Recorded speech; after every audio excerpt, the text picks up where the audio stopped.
comments and questions? We have a microphone over here. To your right, my left. I see the lines already forming. If you have a question, we will do our best to answer that question. If you have comments to make, we ask, due to the size of the crowd, that you limit your comments to 2 minutes. So, I do ask, though, that we all listen to the comments and the questions and to the answers that are given, and that we try not to interrupt each other so that we can make this orderly, we can hear everybody's comments, and we can move on. So I see that John is standing up at the microphone, so why don't we start with you, John? Need more than 2 minutes. Mr. Cooper, Yes, sir. members, our elected officials, I don't want to take over the microphone, I don't want to belabor it, but 2 minutes won't even come close Exactly. to the misstatements that were just made. One regarding the TIFA, two regarding how we got into the situation we're in. It's not about laying blame, but somebody had better lay blame where it belongs. Number one who is a holy grail person in this town, Albert Zack, who didn't put a penny into the retirement system from 1950 to 1968. He took the money and shoveled the streets and cleaned up garbage, and then paid the retirees, fire and police, out of the general fund. When a man named Wojtowicz got in, instead of being graced with, hello, you're a great man, it was, we want to repossess the garbage trucks, we want to shut off the electricity, we want to shut off the gas, we haven't paid in 10 years. That's what happened. And we started to build from that point. 1971, we went to merge for the fire and police. Who knows what kind of representation we had from attorneys, but we lost. The old retirement system was 50% of your base wage, period. They laughed at the police officers who were working and having to put 5% of their money in. They go into court and they win and they get an increase, and then just recently the city attorney renegotiated them and gave them another $25 million and an increase, an escalator clause in their retirement, which they never had when they signed up 45 years ago. That's part of it. That's one of the things that got me. You don't want to fight Detroit in the news, and you don't want to do it in the negotiating in the press. But you're trying to get the fire police by blackmailing them by a meeting in the news, and they're killing us, and they're doing this, they're doing that. Who gave them 3-to-1 ratio on their comp time? Mr. Schimmel. Yes, he did. Who gave the retirees the benefits he gave them? Mr. Schimmel. Who took a $2.5 million bond without the vote of the people? Against state law, Mr. Schimmel. Who, when he was called by me as a council member and other members that he was not being controlled, went to the man from the Treasury Department and said, I didn't get a chance to notify you of what I'm doing. 4 months? There was no oversight. That's a joke. Act 72 is a joke. Mr. Schimmel is a joke. Now we have poll time. You know, and maybe some of the other people know, there's no one left in this town who was on that commission. It said very clearly, $1.7 million minimum every year. And when they reached the point, which they announced a couple years ago, that they had paid off their encumbrances to the retirement fund, to the bonds that they floated, then you go up at the regular taxation. The TIFA doesn't even enter into it because it states quite bluntly in the papers, even if we don't form a TIFA, which there was and then it went the way of the wind, we still receive 33 1/3% of that property. And what does it say? Not if that building blows up, we still get, if there's something built on it, we get 33 1/3%. What is the word, Mr. Cooper? In perpetuity. Yes. It means forever. So why is all this hot air going on about Detroit and about lawsuits and paying attorneys?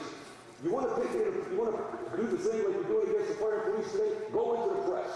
Get the news media to go after Detroit for violating it. The only reason that Bolton plan is where it's at is because Coleman Young blackmailed General Motors to turn the building where we're supposed to be facing the boulevard and turn it around. You know what? I know everybody who was involved in politics knew it, okay? And now we're going to sit here and we're going to say, well, we got to raise taxes. Wrong. Take the loan. Hamtramck's paid back over $5 million in loans since the 70s, and it kept us going until we got things on our feet. Okay, John, your time's up. I know it always is. You can come back. You can just do this But real quick. we want to hear from everybody.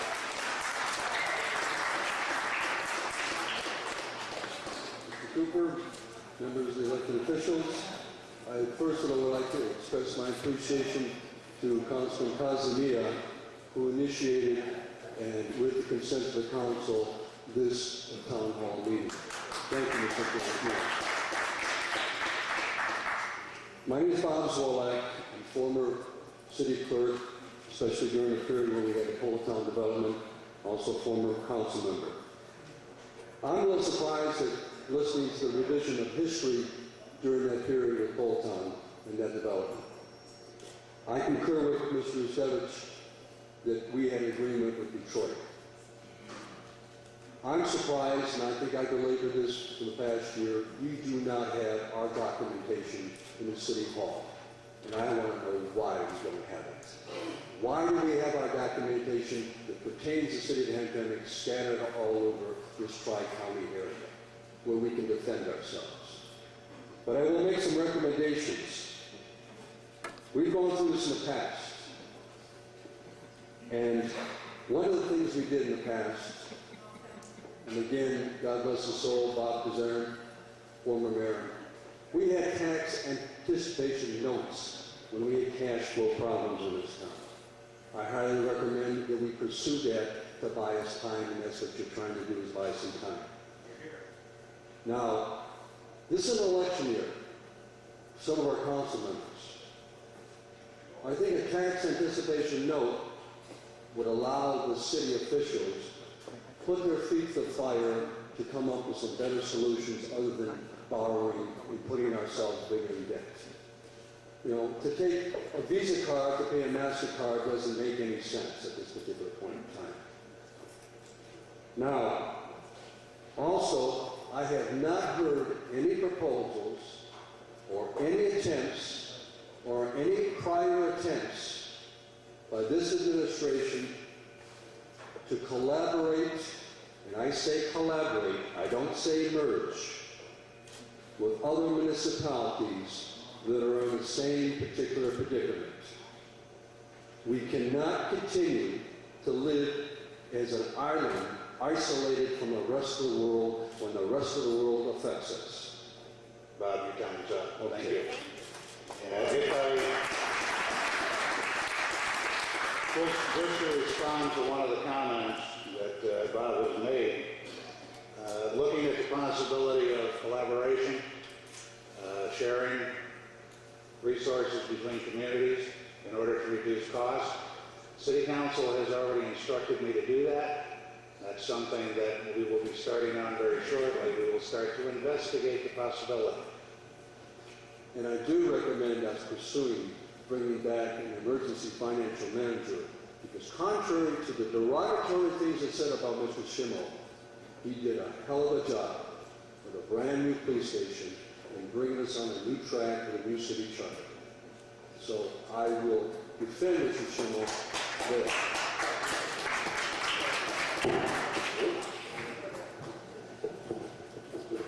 Yes, ma'am. Hi, Nadine Buzak. It's really nice to see everyone.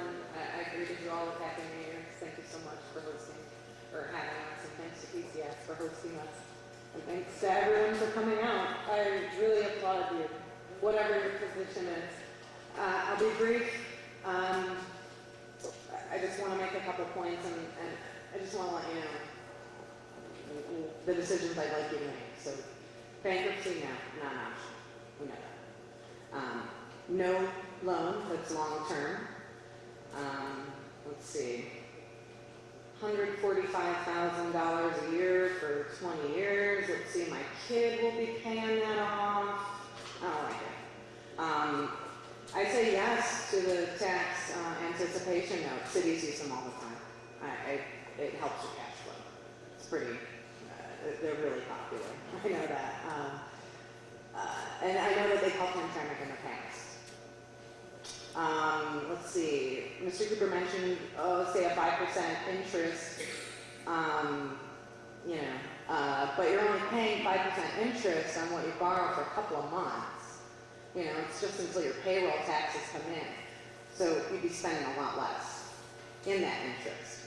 Plus that time, I mean, the payroll taxes, property taxes come in. It gives you guys incentive to work to balance the budget because you know that's coming. I mean, geez, if I can put it on my MasterCard, you know, for a few years, I might forget about it and just make my minimum payment and really lose in the long run. Let's see. So I say no loan, I say yes to tax anticipation notes. And balancing the budget is really key here. I mean, I really think it's really hard to say, and I hope my friends who are staffed by the city don't hate me for saying this, but we need to end discretionary spending, anything that's not state mandated first. We need to raise revenue, and you know, Mr. Cooper mentioned raising taxes, but that's not the only way to raise revenue. There are other ways to raise revenue through fees. Thank you, Richard. Time's up. Thank you, everyone. Yes, ma'am. Good evening. Happy New Year, everybody. I think that if you're going to go for a loan option, your number one's your first choice. I think you should do that if you go for a loan option. Another thing is that maybe you should start enforcing the codes. Maybe one of the council members could take a walk up and down Joseph Campo after a snowfall and see who does not shovel their snow. It's a problem for people in wheelchairs. They can't get out in Campo, okay? And Borman Corporation is a big problem with that. And start enforcing some of these codes. You know, you got a good revenue right there, okay? Just enforce the codes, you know, make people pay. I mean, if I had a home, I would have to shovel my snow, and God knows if I didn't, somebody would call and complain, and I would get a ticket. So, you know, maybe the council members would like to take a walk. Thank you very much. Thank you. Hi, I'm Dr. Ghazali, former council member and former candidate for the mayor. Mr. Cooper, one question you mentioned regarding taking a loan from the state. To me, that's an option. That's what put us back in the red. Just like the issue with the $7 million that we had with a lawsuit by the police department that become $14 million up to today. We suffered because we could just handle it for $300,000 and get it settled. So we don't want to take any loans from the state. That will put us more in problem and more in the red line. That's not an option. As far as the status quo, where we have the current mayor and the administration way back when we were talking 3 years ago to save some money for a rainy day, for days like this mayor and the majority of the council back then and now refuse to do that. Now I'm surprised and I'm glad really that you mentioned now the council took the initiative and reduced the budget by $1 million. We could have done that 3 years ago and reduced the budget $1 million a year. And we're not going to be where we are right now if we did that. But this mayor refused to do that, and that's where we are right now. Now, you also mentioned something in regard to audit. What is an audit in Detroit? If you mind what you say about an audit. Yes, the state did an audit of Detroit, and Detroit has subsequently done an audit to refute the state's audit. Okay. Now, does that mean we have to have, what, money back coming to the city to basically provide the balancing the budget and bringing income to the city? Well, according to the state audit, Detroit over-collected $22 million, which they have to return to the state. Detroit has made the assumption that if they over-collected, they must have overpaid us. We're Now- saying prove that. Okay, well, that's a long term. We're talking about maybe it will happen, maybe it won't happen, right? It may happen, it may not happen. That's all part of what the law says. How do you heard me back then when I said, how about a 5 to 10% cut across the board from the city council, the mayor, you, the police department, everybody? How about if we do that? Non-union employees have already taken a 5% pay cut, so have most of the council. Okay, I think we should start here. Before you're asking the taxpayer to raise taxes, we have to deal with taxes. And now I'm not willing to pay any more taxes. So taxes is like, somebody mentioned that the state and the city is struggling. We are the people here. We're struggling as well. I'm sorry, Doctor, but your time's up. So no taxes. Thank you. I'd like to clarify a few things. The commentator mentioned that non-union employees and city council and the mayor should take a 5% pay raise. We did that last year. That was already done. A pay cut. The other issue that Mr. Al-Ghazali brought up was that he suggested that we institute a rainy day fund, which we already did. The only reason we haven't gone bankrupt so far is because of that rainy day fund. Bill Meyer from the Vice President of the NAACP in Hamtramck and Executive Director of One Hamtramck. I would like to say that I saw the city audit report the other day, yesterday I think it was. I noted on the front page there's a graph of the structure of power in the city, which is glorious to see because it has the outline of all the department heads, and above that is the city manager, and above the city manager is the council and the mayor. And above the mayor and the council is a nice big square that says the people of the city of Hamtramck. These are the people who run the city. We own the city. You work for us, so we all remember that. Let's remember that. And I'm thrilled to see this many people here. I wish we could have this kind of turnout at council meetings and take over the city, the people who run the city. Would be nice. But in the meantime, we had a nice report from you on some of your reasonings for why we got in this situation. I think we probably have to take a loan, but I'm not sure about the 20-year loan. But I do want to say there's a few other choices that you haven't mentioned. I mean, one is to just call in an emergency financial manager. We've done it before. Unfortunately, it was done by the same group of people who are leading this government now. About 8 years ago, we had the Gary Zitch administration that could not balance the budget. And because of the frustration at the time, brought in an emergency financial manager, which eventually took over. Now we're in the same situation again. So am I to assume from what you just said in the report that we elected the wrong people, that you don't know how to balance a budget, or you can't balance this budget?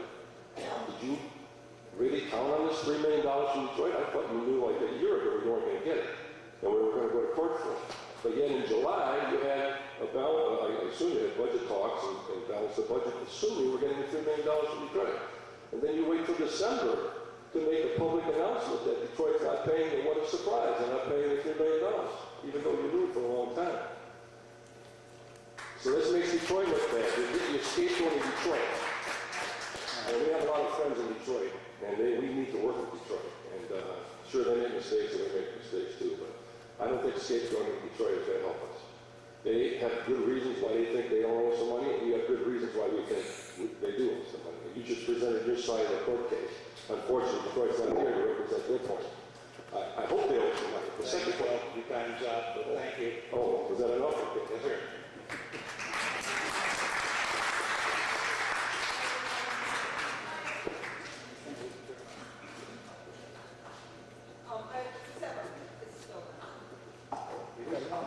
Okay, I just have a couple of answers.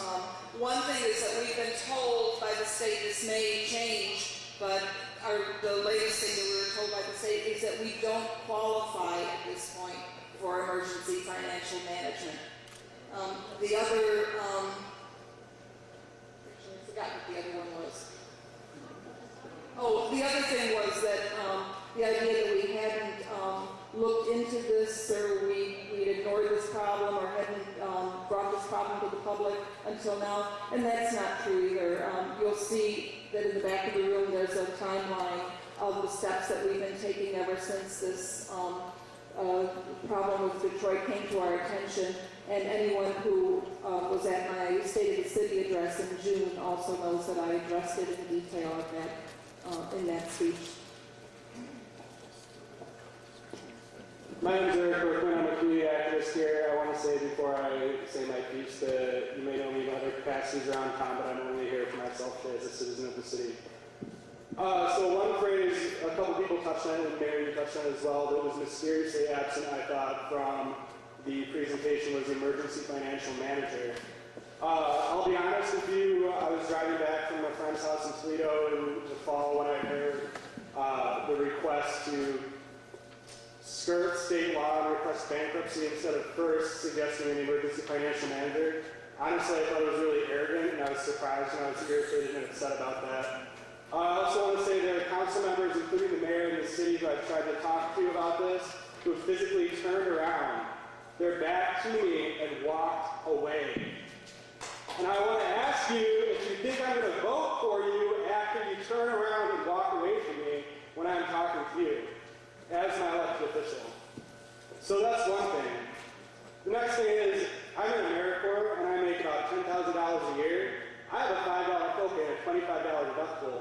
I know there's probably union representatives here right now, and I just want to ask you, if your ASU employees and your city employees who are in unions make more than $10,000, have less than a $5 copay and $25 copay, I want to ask you how those people are serving me in this city when I still have to pay a 1% income tax. So that's what I have to say. Thank you.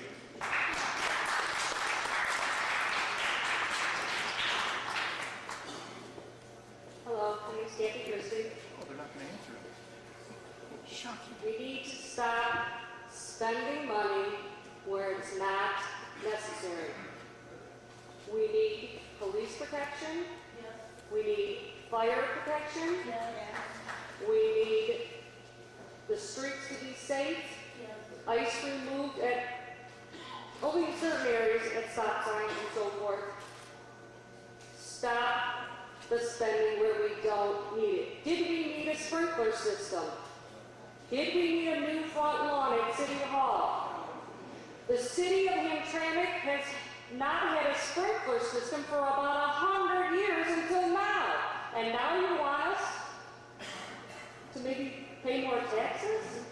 To take out a loan? Quit spending money where we don't need to.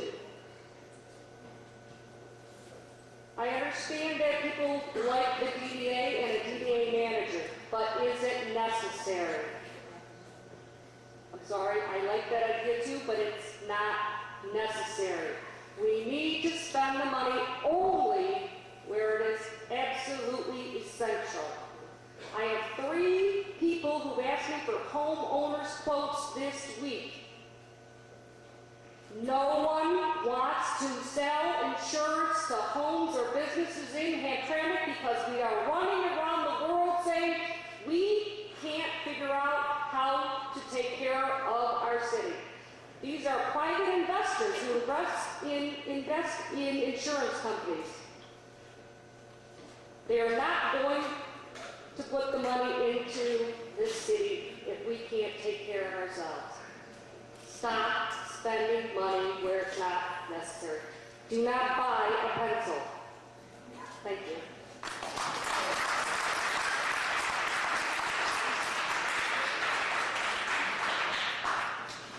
Hi, my name is Susan Dunn. It doesn't matter what you do, how you get the money, if you're not using it properly and utilizing the services of the employees that we already have that can already generate income to the city just by enforcing codes like this woman stated. I have a perfect example.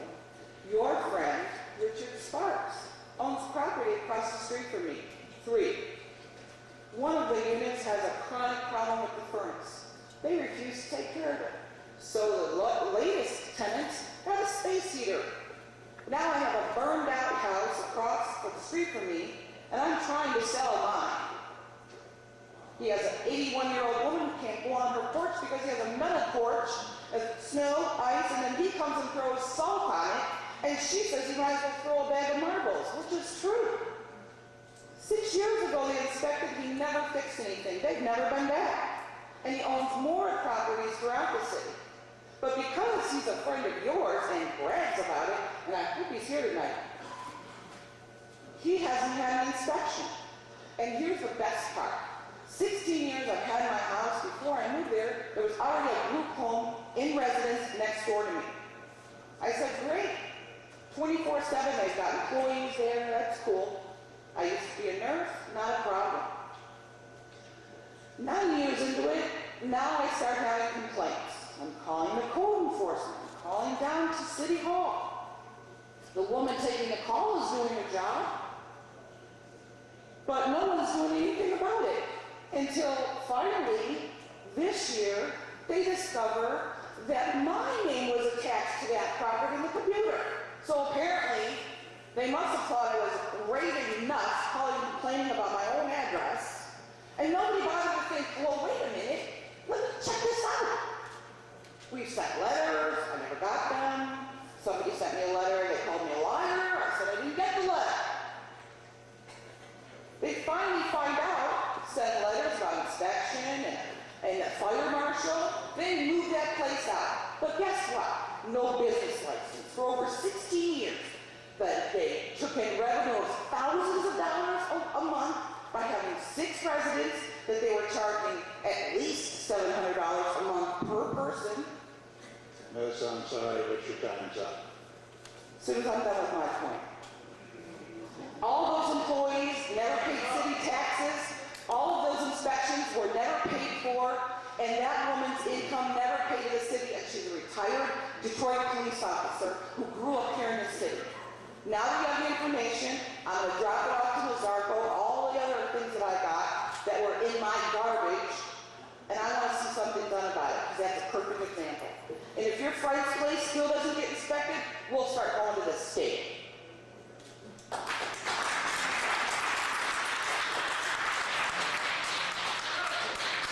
Hello, my name is Michael Marcos, and I apologize if you can't hear me.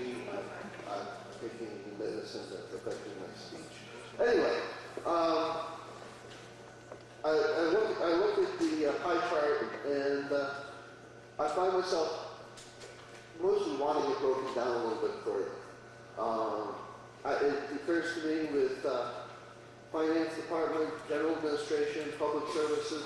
I'd like to know a little bit better of how that's broken down, first of all. That's just me. I think we might find some more solutions as to where things can be cut. Also, people have brought forth a number of other possible solutions, or at least a number of partial solutions, in terms of tax anticipation notes. I think there are probably, and amongst all the people here, possibly a few more interesting solutions or other partial solutions.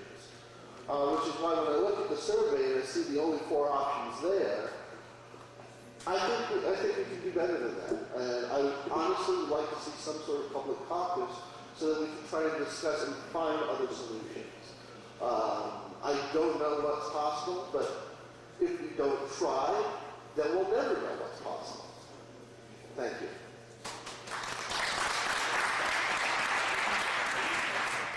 Just one minor point, if I may, on those surveys that were passed out. You're not necessarily limited to the options that are there. If you want to add to any one of those points, feel free. Turn it over on the back, put in your comments. We want to hear from you. So don't feel that you're limited to those choices that are there. You got other choices, other suggestions? Write them on the back. Yes, sir. Hello, my name is Jeff Fournier. I'm just curious, like, with all the information out there, like, what kind of accounts and city funds held in prior being spent, and what kind of investment returns city report on an annual basis for its accounts.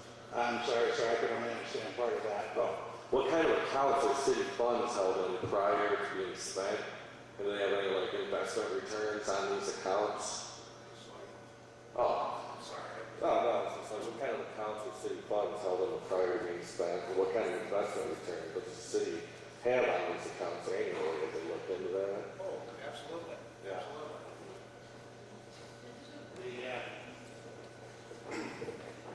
And I know what you're saying there as far as, what are we investing the funds? Are we trying to get a top return for our investments? Absolutely. The finance director has moved funds around to try and maximize the interest we draw on it. And each of those funds that we have to be careful with each one. They have different requirements as to what we can and can't do with them. But from an investment standpoint, we have ways to invest in them. We are looking to maximize those. Good evening. I'm Tom Servant from People's Community Services. So welcome. We're glad that you're here tonight. I was wondering, there is a federal pension guarantee board of the federal government that does guarantee pensions, and I know that they will at times accept and approve distress terminations in which they take over pension plans. I'm just wondering, is that an option for the city of Hamtramck to perhaps apply for distress termination of some of the older plans that date back 20 or 30 years? I don't know exactly how that applies to municipal pension plans, but obviously we're going to take a look at it. We know that that's happened. I personally know that because it happened to my wife with the company she was with. Her pension was put into the government plan. I think we're going to get about 40 cents on the dollar or something. That's fixed. But it's an option, and we're looking at every option. Okay, thank you. Hello, my name is Ranjit Singh. I'm sure a few of you are familiar with me. I have spoken to you before, and you have ignored me lots of times, and I'm happy to give you the opportunity to do so once more. Two people before me have mentioned that code enforcement would be a source of revenue. It might not be a huge source of revenue, but it would improve everybody's lives in Hamtramck. What you're speaking about in attacking the fire and police unions is very disturbing to me. I invested my entire life savings in buying a house in Hamtramck. I paid for it in cash, and I rehabilitated it with my own hands. I took an abandoned house and I turned it into a nice house on my street. And you people over the past 5 years have cracked all over that by not enforcing codes. And now you're talking about taking some police away, taking some fire away. I already know the fire hydrants on my street don't work properly. What makes you think I'm going to stick around and pay taxes? What makes you think anybody that I know or who hears of this would ever want to invest in Hamtramck while you're looking down and not at me? You can try answering your emails every once in a while too. I've reported lots and lots of code violations to you, and you have ignored me. You've stopped returning my emails, and I think you're liars, and I don't trust you that you're even listening to any of us for anything. Thank you for your time.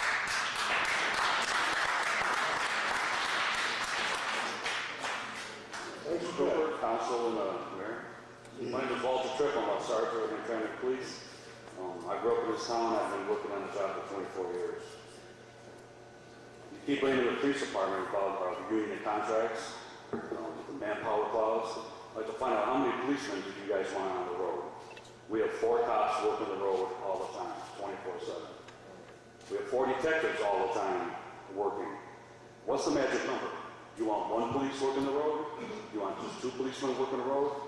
I've worked when we only had 2 cops working, myself and a partner, and when we call help, when we call 911, there is nobody to ask or to answer our call. It's up to us. We need the police our own self.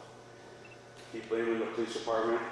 Back in 1989, 90, and 92, there were several years talking about the pension system. The city paid no money into MERS for those 3 years for our police pension fund. Our police pension fund, the current active employees we have now, was 114% funded.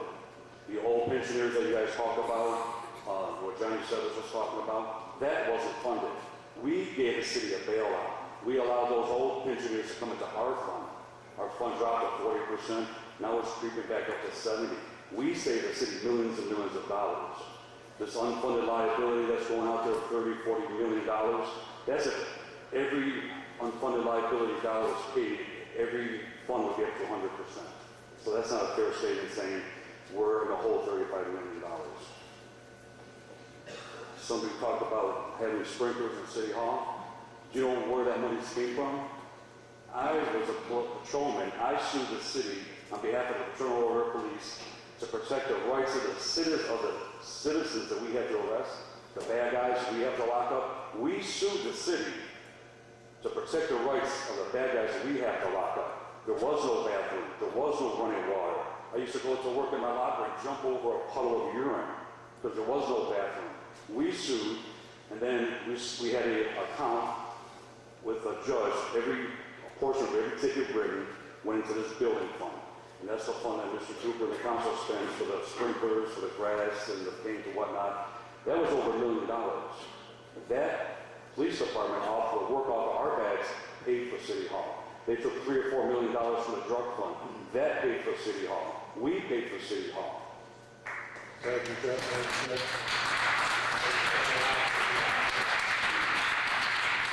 Well, I don't think anytime we said depress the city, we have our problems, but I think we work through this thing.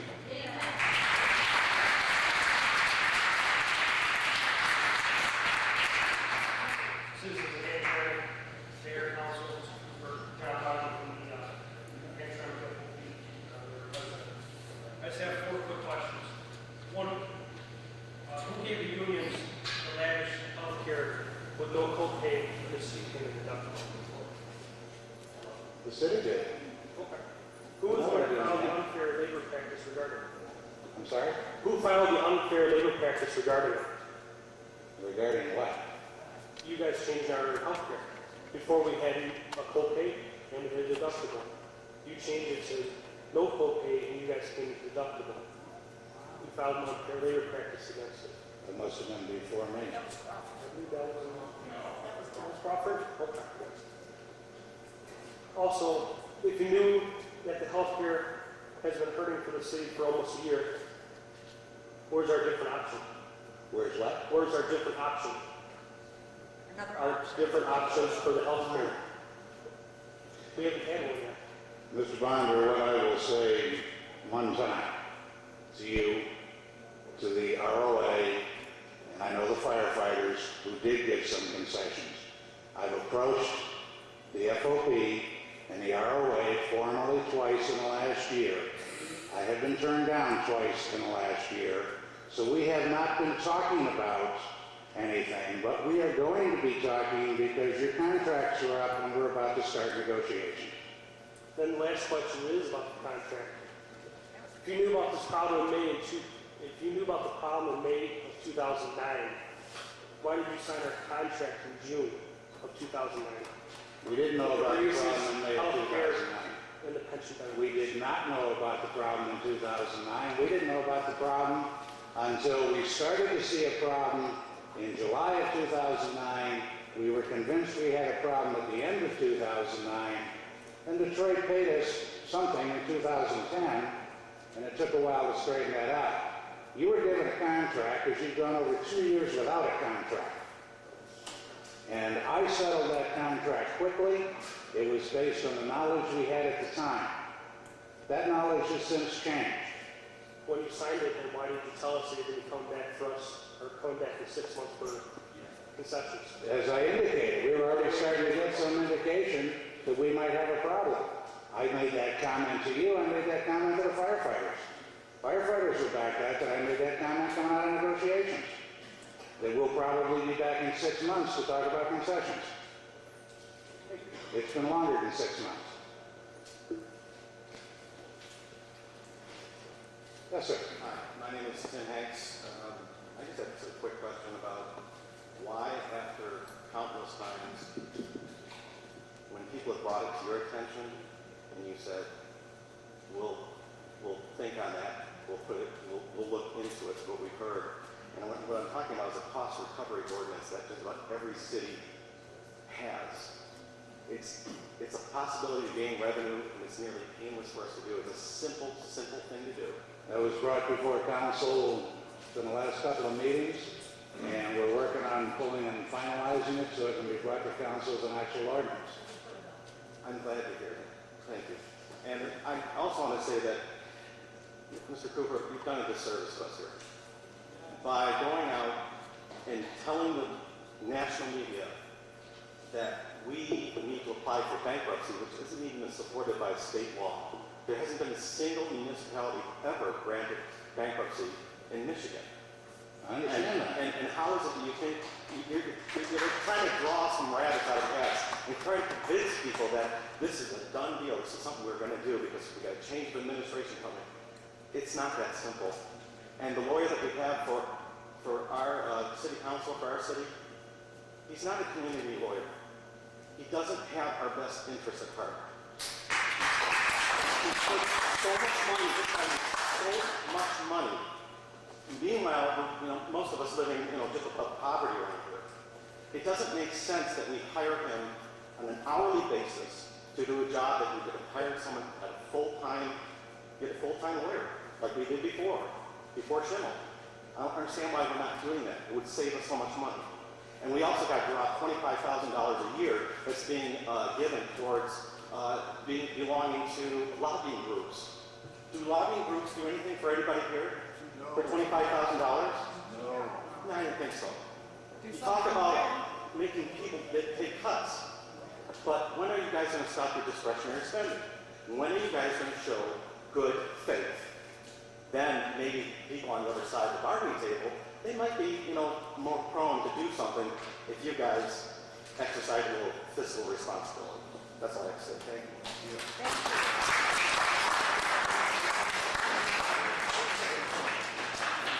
Hello. My name is Abdul Hussein. I'm a resident in Hamtramck. I see everybody since last year. I think this time we have election, we have a new team coming to the, to serve resident of Hamtramck. But this is the first time we have a meeting like this to discuss what's going on right now. I mean, as we elect you to serve us, okay? And now the issue is coming is only for police and fire.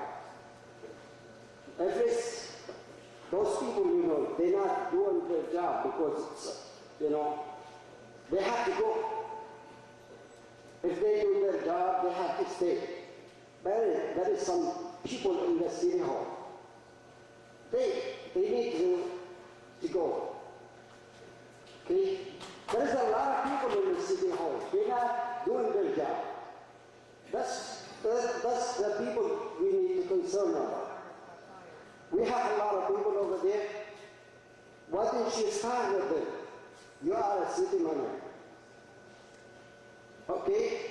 A lot of people, they go against the resident. The resident, they are hurt like you. They are hurt like the city of Hamtramck. A lot of people are suffering. We go to visit Campo, you see how many people are closing. A lot of stores are closed. So what are we going to do? We're going to go to the resident of the Hamtramck. This is not what we elect you. And to be there just to serve and see what's going on in Arizona. That's what we need you over there. But next election, we're going to decide who's going to be there. Thank you.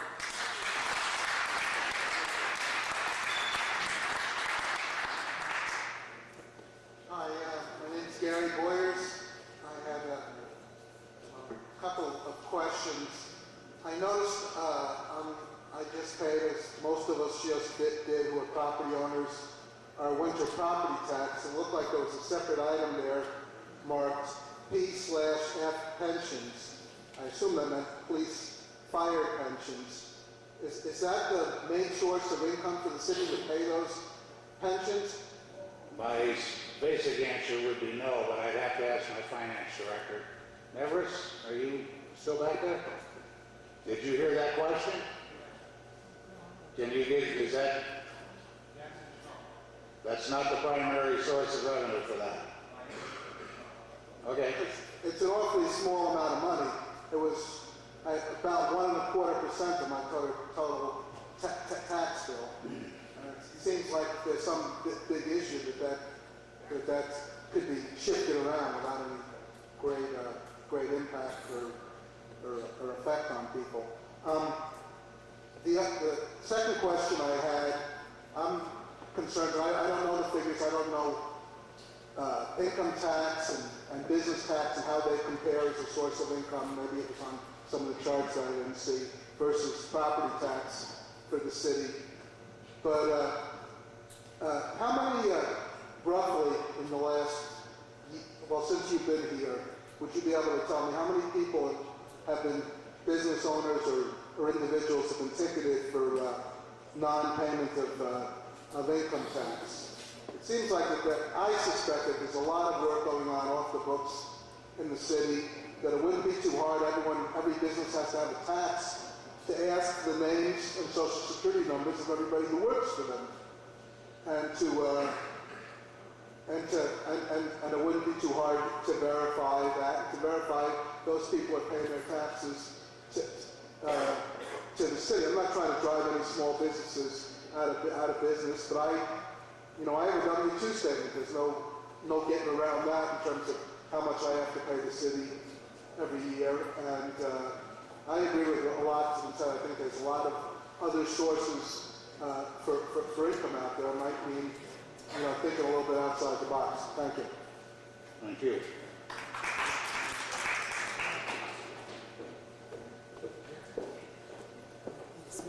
And then Sparrow Bus. Sure.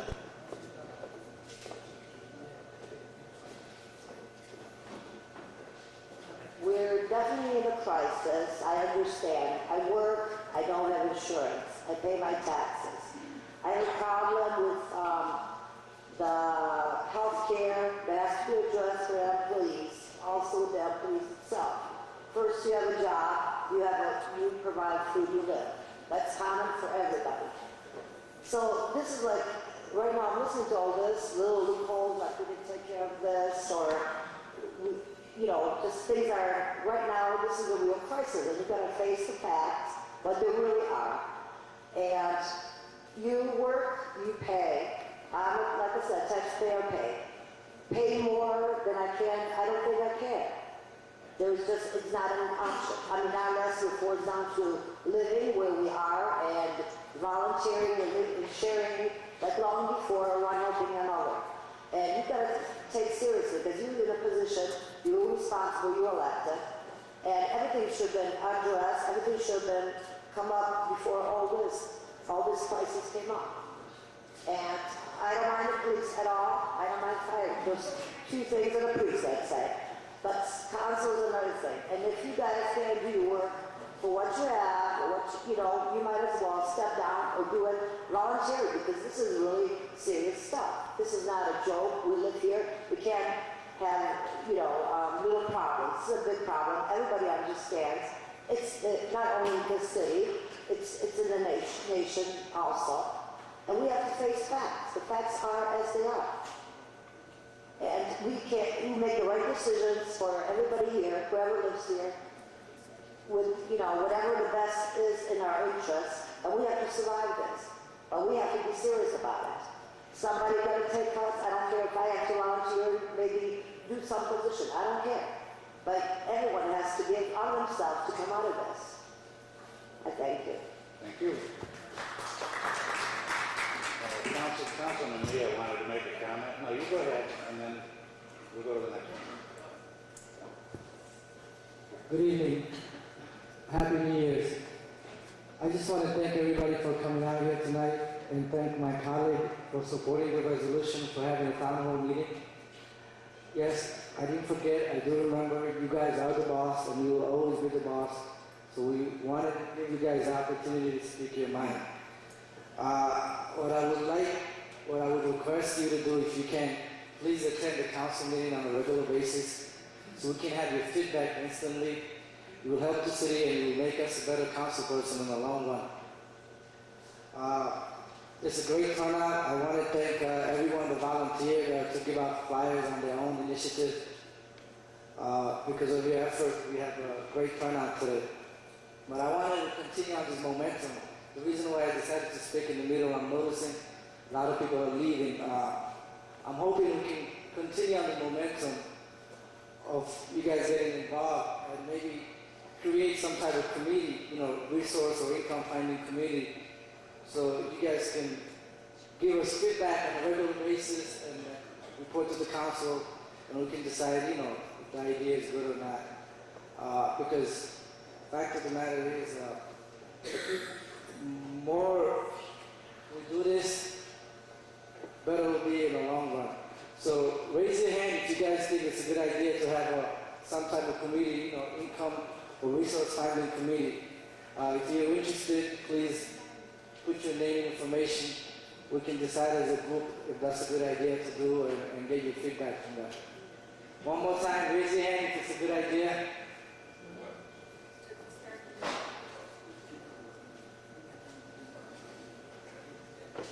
Thank you. Mr. Kovar and everybody, I thank you guys. I thank you guys for giving us this chance to speak with you. First of all, I want to thank the police and firefighters and Hamtramck for their jobs. My point is, I have been in business for a year and a half, and if I want to think to open a business in Hamtramck, I have to think 100 times, because of the people who run the city in Hamtramck, they're not helping us at all. If you're trying to do anything, if you're trying to change something, they give you too many reasons, too many excuses to do it. So if I get more business, I'm going to pay more taxes. That's how the city is going to be, is not in bankruptcy. That's my point. Thank you.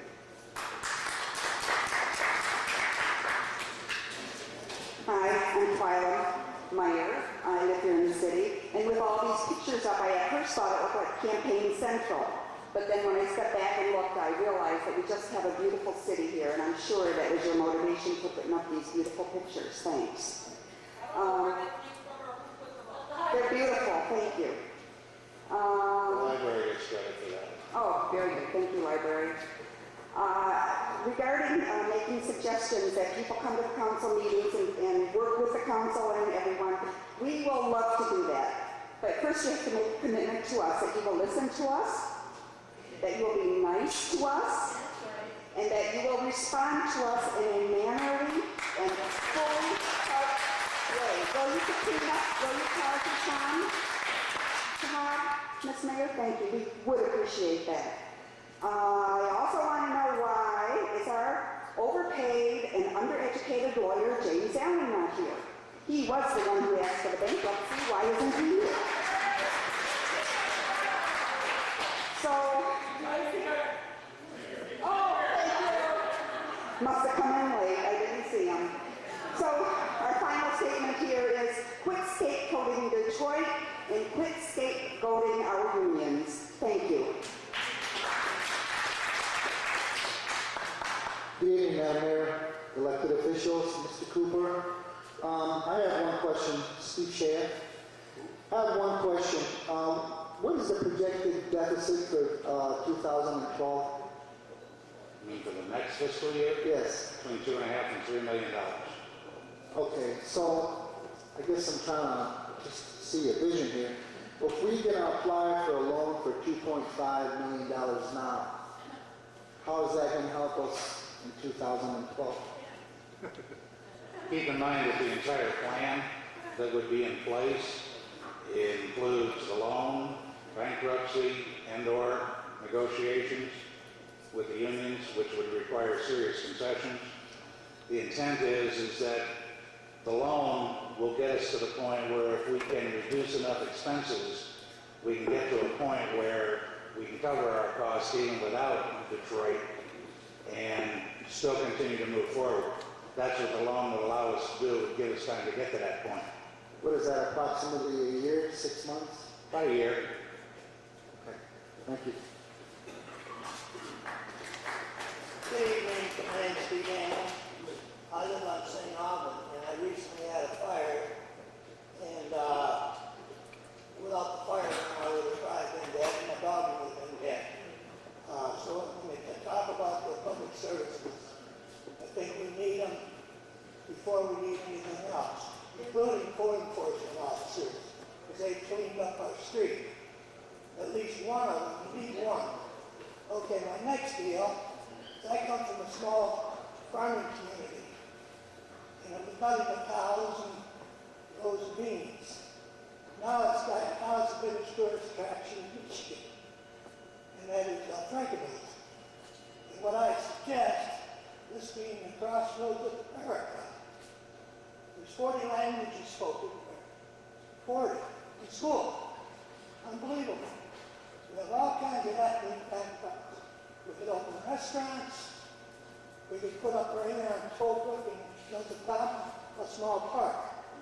Santiago, Chile, the biggest tourist attraction is they have a map. States pointing Paris, 5,000 that way, no different distance. And people come back and take pictures. America don't have the crossroads or the heartbeat of America. What's wrong with this city? We have, my sister lives in Phoenix. She'd already heard of the Punchki Festival. You know, people, we just got to attract people to our city. It's unique. And it's all various religions. But I think the two girls that ran a festival, should get them involved. I've never seen nothing like it. They took that from oblivion and put it on the map. It's the best festival we've had in 20 years. So I think we ought to work on building the city. And I don't know nothing about the finances, but I do know we need public services. And then our code enforcement. My voice, I just got out of the hospital. I was in pretty good shape a week ago. But somebody called me and I thought, well, I better get down here and put my 2 cents with it. Thank you. Thank you.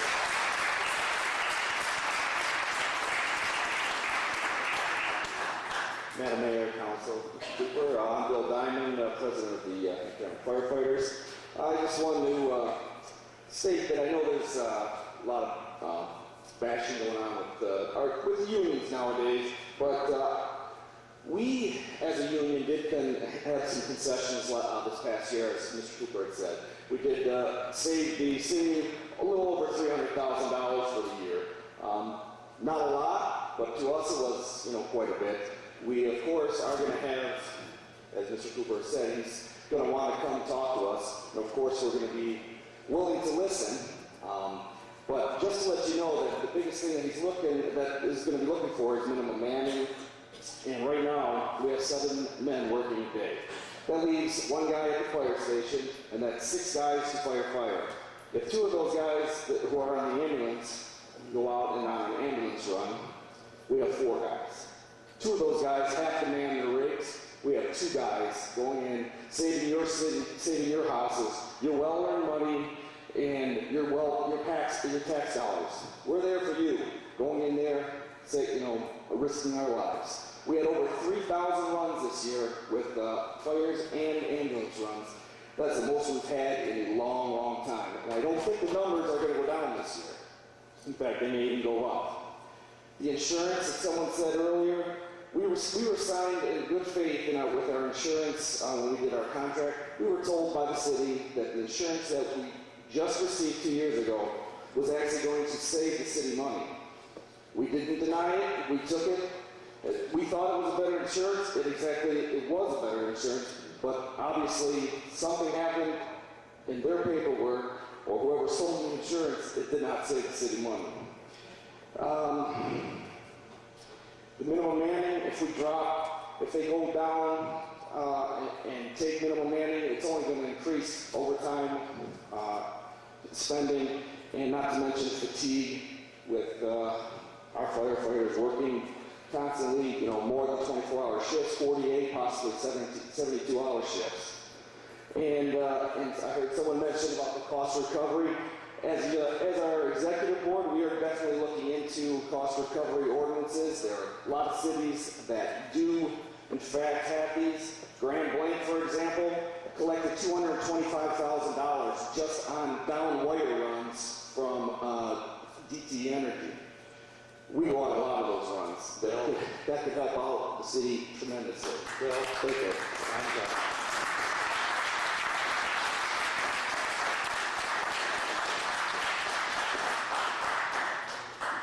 Good evening, Mr. Mayor, elected officials, Mr. Cooper. Happy New Year, everyone. My name is Taha Al-Hindi. I'm the Director of the JET program for the All-American Italian Council, Executive Director of the National Association of Young Americans. I work in the city of Hamtramck, and I see a lot of people who have good intentions and have been always helping us in the things that we want to do. Thank you all. I have a suggestion for the reviving of the city of Hamtramck. Last year, in the month of June, we had a job fair. It was back to work job fair, and we were able to recruit 41 companies that came to the city of Hamtramck to hire people, and over 2,600 people attended the job fair. I am reminded of the other cities that have similar problems. I think we are in better shape. We're closer to the automotive industry, and we have the experience and also the structure for that kind of service.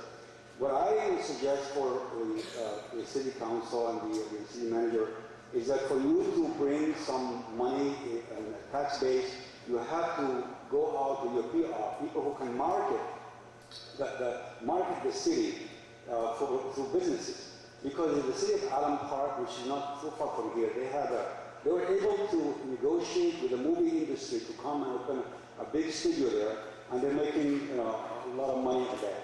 So for us to have empty buildings, especially that American Axle and all these buildings around here, they are already the structure for the industry. Why can't we get people to come here and start the manufacturing and remanufacturing and even packaging? Because we have people, in my program, we have people who go to work in cities outside of Hamtramck to package movie CDs. You can't convince these companies to come and start opening their packaging service here. It's not toxic, it's very simple kind of business, which will allow the people of Hamtramck to work, and they don't have to worry about the transportation. I have to transport people at 4 o'clock in the morning to go to work in Livonia, and because they don't have transportation. And if they were to work here, I think more people will work here instead of just a few working outside of the city of Hamtramck. And I think we should not really look at Hamtramck as just a place with cheap rent and maybe cheap food or maybe a small town where you can walk to work. I think the Hamtramck, as you can look here at this mosaic of people, all these people coming from all over the world, it's an attraction, it's a magnet for cultural diversity. I think it's a wonderful city, and I was telling people, if you can survive the city of Hamtramck, this is the best boot camp for you to go out there and be successful in anything you want to do. So again, I think we should do that. We should invite people. We should invite people here and be partners. And again, tax base is what we need. Because the people of Hamtramck, they do not have enough income to pay taxes. And if they have the income, they will pay the taxes. They will support you with every millage you have. The streets will be clean. And I want to thank the police department, the fire department. They've done a wonderful job. Every time I have something, they go on them. Thank you very much for listening. Dan Butcher, and I want to say thank you for the city council that had this town meeting, and I hope that we have other ways to continue these kind of dialogues. I've lived in Hamtramck all my life. I'm rather new, but I've been in some situations and communities that have had to deal with turnarounds. And one of the things that concerns me about Hamtramck is that sometimes we set up adversarial relationships and how we work with each other. The city council, in meetings like this, where we have a lot of critique and sniping at one another. The places I've seen turnarounds happen are places where historic enemies realize that they've got to work together and that they've got to become allies instead of attacking each other. And so I think that's something that we have to, all of us, every single one of us, have to look inside ourselves and say, what kind of attitude am I bringing to this kind of a situation? Am I trying to work, we see it all over the place. Democrats can't talk to Republicans, Republicans can't talk to Democrats. We don't quite have that kind of division. We've got other divisions here, other parties here. And when I hear, I appreciate all the detail that you've given us and the City Council has given us in this. And I've heard some excellent suggestions that have come from the floor. But I think we also need to watch some of those things that, we've talked about code enforcement as a way to raise some revenue, and that can raise some revenue. But, and I've been working in local block clubs about trying to identify problem properties in our area and so on. But, one of the things that's cut is code enforcement. That becomes one of the things that is not locked in. And so we've got to, try to find these win-win solutions, thinking outside the box. And I think it starts with our own attitudes and how we enter into discussions with each other. My name is Bonnie, and I liked a lot of the things Mr. Butler, did you say? Yes, I agree. We have to all work together. That goes for council, that goes for everyone in City Hall, and also the community. Because laying at this point in the game is not serving us. And I do have faith that our city government has tried to get that money from Detroit. That doesn't mean that we are, who is saying don't scapegoat Detroit? Well, you know what? Detroit's trying to get their share, and we're trying to get ours. And our representatives are supposed to speak for Hamtramck folks, and we do need the money, and I think that we should pursue that. And I think that everyone's been trying to do it, and I appreciate it. So I better talk quickly. Don't mess with the police or firefighters, because I appreciate them, and my children live out of state, and they feel good that I live in Hamtramck. And if I call an ambulance, they'll be there, or the police or firefighters. So I want a strong department in the police force, and whatever they get, they deserve. The firefighters work hard for us.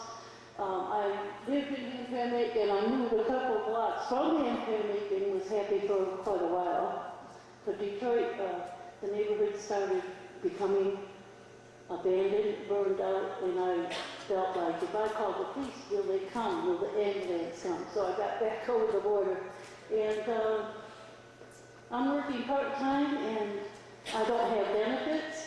And this part will not be something the city government will fight for, but I think the police and firefighters should have benefits, but everyone else in government, we could save a lot of money if we get rid of all their health care benefits. Not because they don't deserve to have some, but just because. How much did that add up to? I was taking notes on $990,590 for other departments, finance department, and general administration. That could be saved, and then when we have more money, we could give them that. Now, the courts would have to help us with that. Is my time almost up? Yeah, your time is up. Oh, it's up. Thank you for listening. Hi, my name is Barbara Stahowski. I'm the Weed and Seed Site Director, and with all due respect, I would like to address my comments this way. I would like to say we're talking about resources. Everybody in this room, every person is a resource. We've seen in Weed and Seed a great growth in our neighborhood watch groups. As we ask our leaders for changes and we give our comments, please don't overestimate or underestimate what each of us can do. Everybody has a say. We just met at the Senior Citizen Complex last week, hundreds of great ideas. So let's not avoid what our own opportunities are to help each other, and I think we're the greatest resource. And in that diversity are also very diverse solutions. Thank you.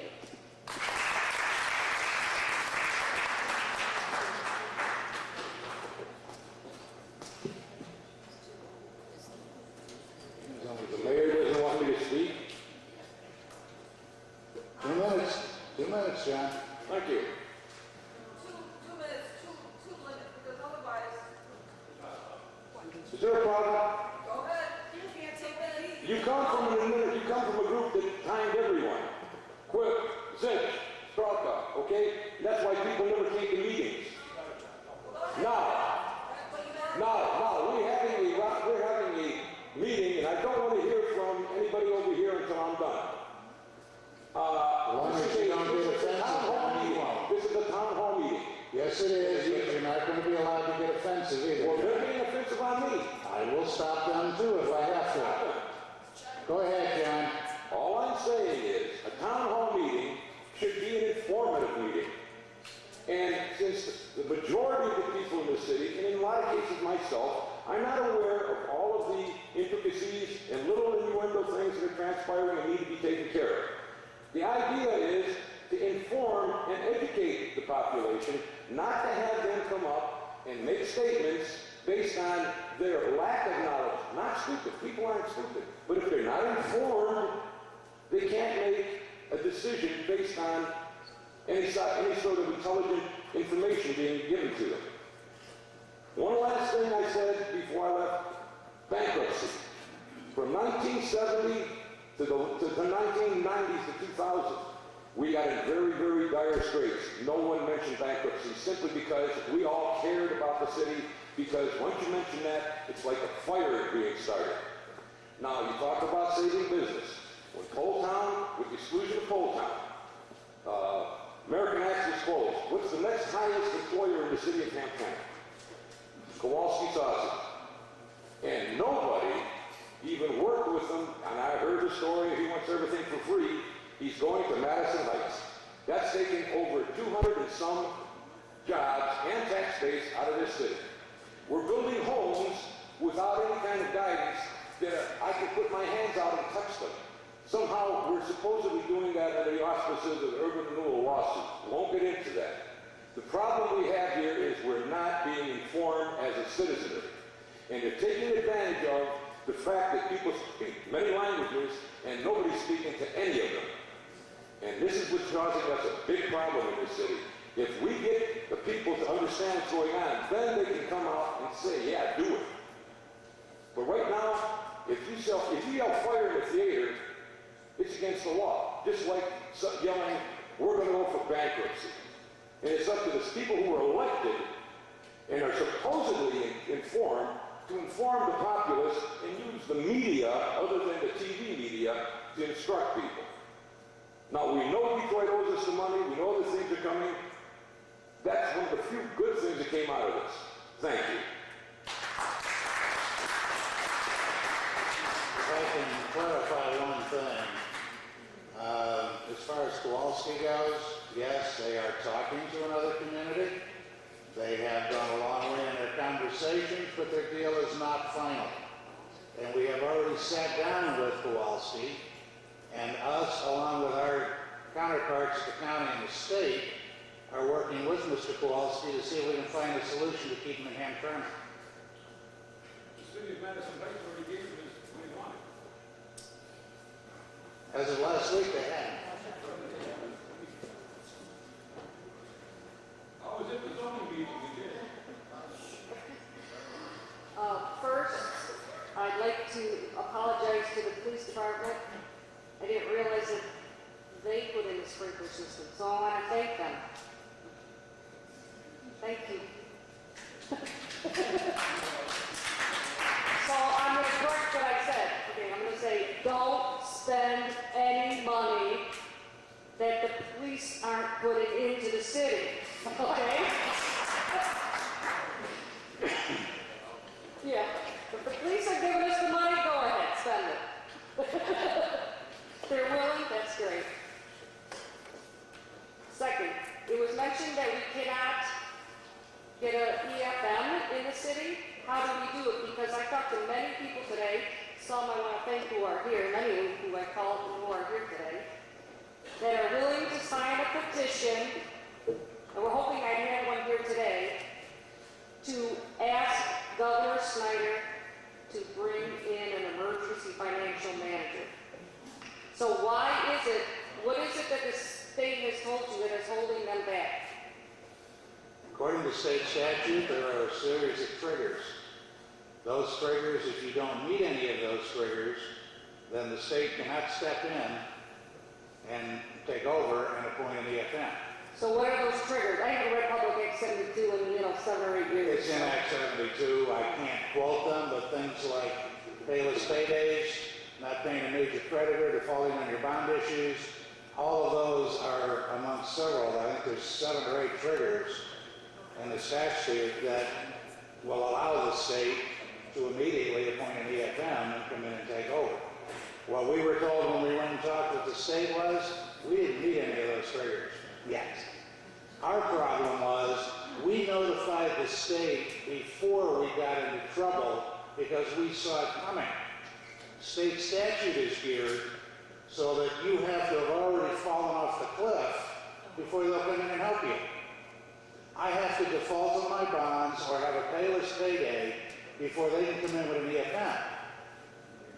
And because we took the initiative of going to the state first because we projected the cash flow problem, the state doesn't know what to do with us other than to tell us we don't meet any of the triggers. This is all part of the problem we're having with the state.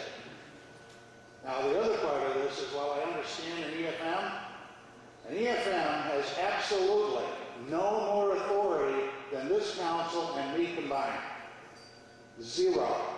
The only thing he's got is a direct line to the Emergency Financial Loan Board. That's the only difference between an EFM and us working together. And we've been working together. So an EFM doesn't do us any good. He can't set aside contracts. He can take out and float bonds. So can we. He can take a loan. So can we. But will he help cut out spending that's not necessary? No, we've already cut it almost as far as we can cut. An EFM. Where? I said almost as far. Okay, almost. Keep going then. So that, therefore, what needs to be done is we need to get the legislature to modify Public Act 72. That would be very helpful. All right, so that's what we will do. Thank you. Okay, thank you. 1 second. Hold on, Bob. No, 2 electronics. I had a question for Kathy, and that was, is there something that we have not cut that you think we should cut? Because I want to know what it is. The DDA does not cost the city, the general fund, any money. It would not do us any good. There is a certain loss in revenue. There's a loss in revenue. Yes, there is. Yes, okay, so that's number 1. Hold on, let me finish. Okay, there's a loss in revenue that the DDA is more than willing to work with the city and try to assist the city in any way, shape, or form using that revenue to help defray costs that would normally be coming out of the general fund. So, is there something else that you think should be cut? Well, that's wonderful. Pardon? I said that's wonderful.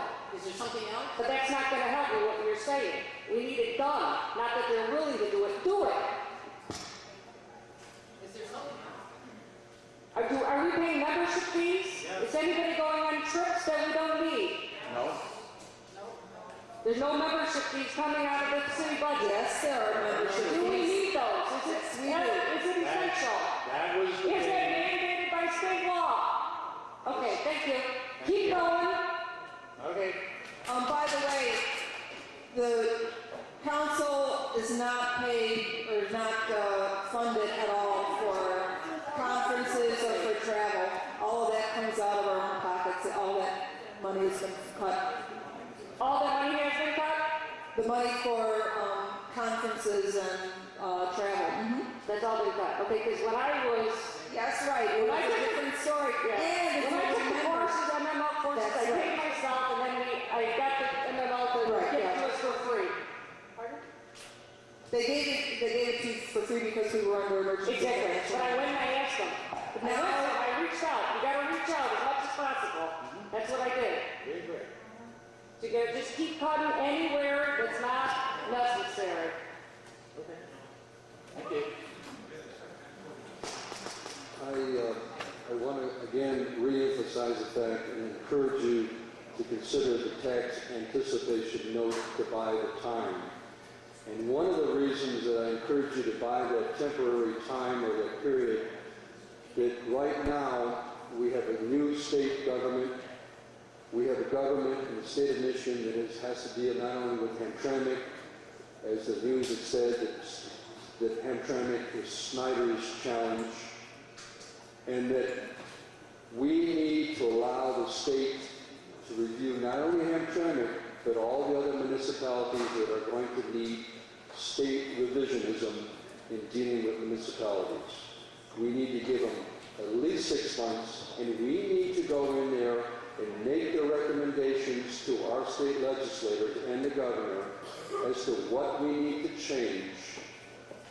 As an example, Hamtramck, Detroit, and Highland Park do not have a level playing field because of our city income tax. We need to eliminate all the municipal income taxes in the state of Michigan because we are competing with other cities that don't have it. We need also, and I really encourage this council to come up with some significant moves and changes in the next 3 months, 6 months. Publicize, broadcast that, and let everybody know that we're not going into bankruptcy. We have some specific plans, and we're going to work out our problems by ourselves. We need to let the world know, and I say the world because it's all out there now. This has been a disaster for us this past month. It has affected the business community, it's affected the schools, it's affected the real estate and residents in this community. We need to do as much and a bigger job of PR and public relations as you have done with this bankruptcy scenario. We have to let everybody know that somebody made a mistake on this particular ploy. Okay, Bob. Now, I want to give credit to 2 people so far, and I'm not aware of anybody else. Councilman Hassan, I know he's working tonight.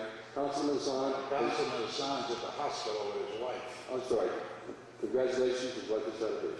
No, she was taken there on emergency. Oh, I'm sorry to hear that.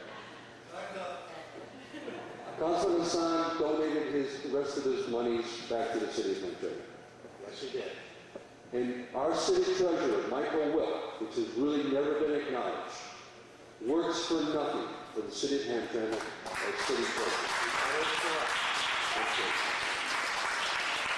And shame for not acknowledging it more publicly. Thank you. I would just like to add that I think we should take the option of the 20-year state loan for less than 1% interest because we're in crisis. Right now we need money, and the governor was kind enough to visit us after, I heard on the news, Hamtramck might file bankruptcy. Well, I didn't think that was a terrible thing, and I know some people disagree, because we should not be ashamed of having financial troubles when communities all across the nation are in the same boat. So forget the embarrassment stuff.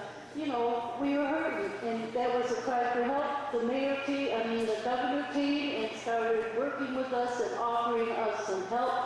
I think we should take the help while we work together on solving some of our financial problems. So I support that. Thank you. I'm the improv and Hamtramck Review. There's a lot of talk tonight about not spending money that we don't have to. Before I moved here a few years ago, I was a volunteer firefighter for a couple of years. I never got paid a cent. Now I do it again in a heartbeat. I think that we might want to look at maybe creating a hybrid department where we have this paid skeleton crew and volunteers can pick up the slack. It took me 4 months from the time I signed up to the time I was fighting fires. So I mean, it's something that could be done quickly, effectively, and would reduce the cost of the city dramatically. Just a suggestion. Thank you. Okay, last one.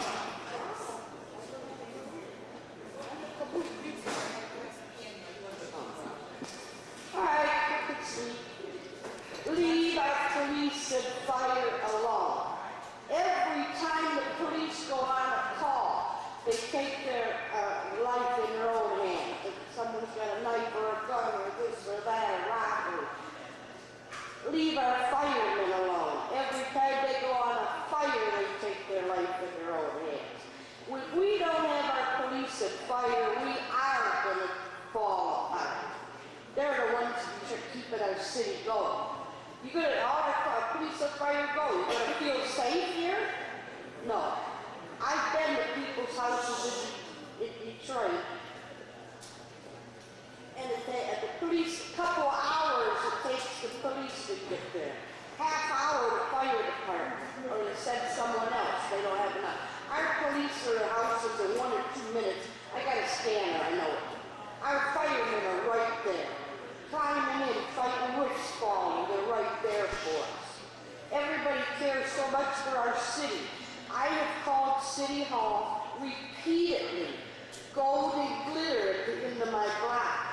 Nobody there has a dumpster for their garbage. Why do I and 4 or 5 other people keep our alley clean in front of our yard? Gold and glitter opens up their back door, comes out with a bag, and drops it. Rats can eat through plastic. I have called repeatedly for Fresh Valley Fruit Market. 12, I don't know, something, I forget the address. Free Trowbridge of Belmont. I've called there repeatedly. The little black crates, you know what I mean, the little orange, red, black boxes. They throw pita bread out there. They throw hamburger buns out there. They throw loaves of bread out there. Maybe the date is gone or something about it. All right, maybe they throw it out there for homeless people, I don't know. But by God, I swear right now, I've been by and see a rat in there eating it, and they tell us to keep our garbage in cans. Why? When the store up here's throwing food out there for the rats. I'm sorry, your time's up. Bye. I'll be quick. When I talked about code enforcement, an incident happened where the wires were involved in my neighbor's tree, and I called several times to get it taken care of. They didn't take care of it. I took care of the limbs that were on my side, not my tree. And then it continued to become a problem. Then the tree broke the lamp in the alley, and the wires went down, and there's a fire in the alley. So it cost the city to replace the lamp. It cost the city because the fire department had to come out there, and it didn't need to happen, and it broke my lamp on my house too. So if you really want to fix the problem, just have people do their jobs better, so that the money we pay them is worth the service that we're getting.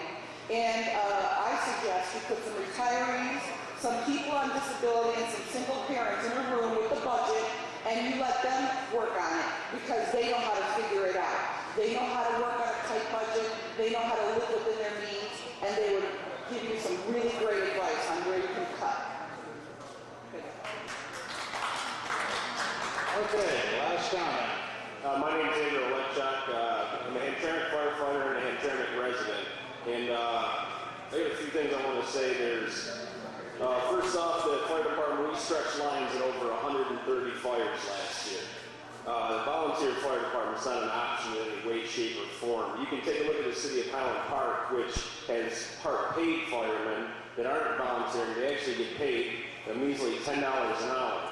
They've run every station they've had in the city into the ground. They currently run out of a warehouse. You can't expect professional work when you're not paying professional wages. The city of Hamtramck, there's really no incentive for me to live down here. It costs me more money to live in the city. I pay a higher income tax. My insurance is cheaper. I think we need to try to find more incentives to possibly bring some of our employees back to the city. It's one of the worst things, in my opinion, that ever happened is when the residency went away. But it's out of our control now. If there is some way we could do that, I think, like I said, it would benefit the city in a lot of ways. We've lost a lot of businesses. I drove down Campo the other day between Holbrook and Connecticut and counted, I think, 39 empty buildings. That's a pretty good chunk of our, street there. That's supposed to be our main downtown thoroughfare. And, I've seen the work that has been done on Kona. The Arab community has erected a lot of them, and fix up a lot of the buildings there. And it'd be nice to try to market some of those buildings that we have available on Campo as maybe an extension of that. We need to take foothold of what we have left in the city because we're on a slippery slope to becoming that Highland Park. We have very little resources and we need to utilize them the best way possible. Ladies and gentlemen, I'd like to thank you for coming tonight, for giving us your thoughts, asking your questions, and I hope that you'll continue to exchange your ideas with us as we work through this current financial problem. Have a great evening. I'll see you all soon.